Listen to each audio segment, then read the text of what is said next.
So starting the test drive in this Audi R8 V10, I don't know if this exhaust is stock or not. I want to say it's not, but I love the sound of it. It's very aggressive.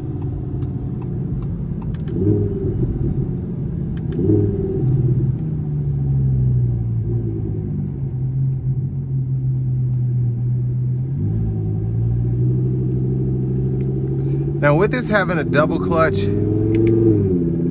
I don't want to say it's necessarily jerky, but especially in the stop and go traffic, it's easier to kind of be in manual mode as opposed to feeling those shifts repeatedly. And there is a performance mode, so when I put that on, it does liven up quite a bit. The traction control, the stabilization, all of that goes into like a sport mode. And it does kind of give you the more full output of this this engine here. But I mean, for daily driving, most of the time, unless you're on a closed track, I would highly recommend keeping it just in dynamic mode, if anything.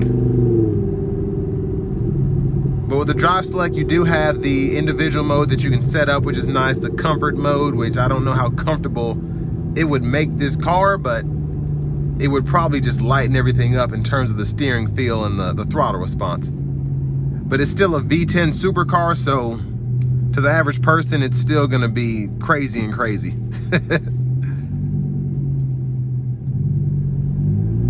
Now, my camera angle is kind of off. It's because I am basically in the dash here. The space in this car is not meant for a Shaquille O'Neal or anybody like that. This car, I'm 6'3", and you can see how my legs are kind of sitting here. And this was just to adjust the seat back enough so I wasn't sitting up like this. So, still not the most comfortable now, but I mean, it is what it is. And I would expect with an 18-way power seat, I would be able to find that perfect spot, but no. There's no room here for me. I'm gonna give it a pull here.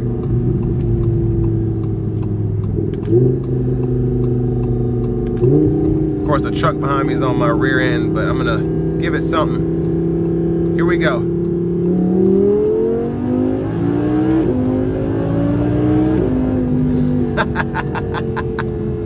Oh yeah, that's great.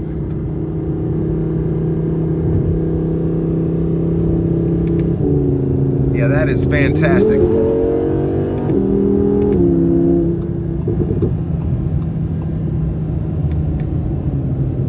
Now, I do want to give one more thanks to Auto Collection of Murfreesboro and Auto Pro Nashville for allowing me to review this car today. I'll leave a link below in the description. If you're looking to find the best price on one of these closer to home, click that third link down below. It takes just a minute to fill out your information, and I'll make sure the local dealers are fighting to get you the best price on this or whatever pre-owned vehicle you might be interested in. But let's dial it back into the comfort mode and see if there's a big difference here on the interstate.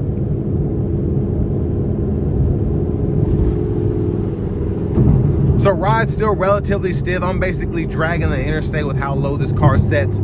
So no surprise there.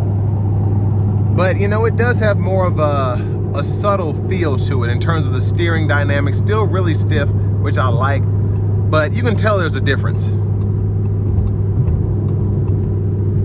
But if you get this car, that's not really a big deal. The performance of this thing, the sound of this V10 is what really makes this such a desirable car. And that's why it's still basically the same price as new 10 years down the road with 35,000 miles. And you know, I'm not really mad at that. This is a heck of a car, man. It really is.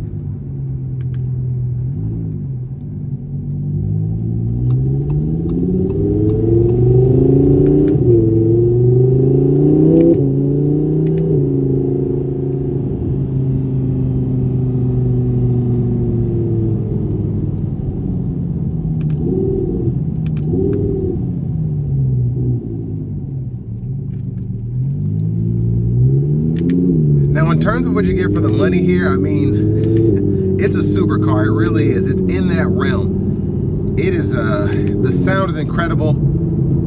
There's a reason the Huracans and the R8s are so coveted now, because those V10s are basically all but gone, but you see them in these older 15, 16, 17 Huracans and the R8s, and I mean, every time I drive one, I'm just left in awe with the sounds, how you're redlining past 8,000 RPMs. It is just an incredible engine. I feel like I have a bit more space in the Huracan, personally, but I mean, I don't know. But I think in terms of the sounds, like when you drive an RS Q8 compared to a Urus, there's a noticeable difference, I think. They're both fast, but the Q8 just feels a bit more polished, a bit more refined, a bit less raw compared to the Urus. But this R8 feels at least as raw, if not more raw, than the Huracan to me. So you can save a little bit of money, possibly, by getting one of these over a Huracan.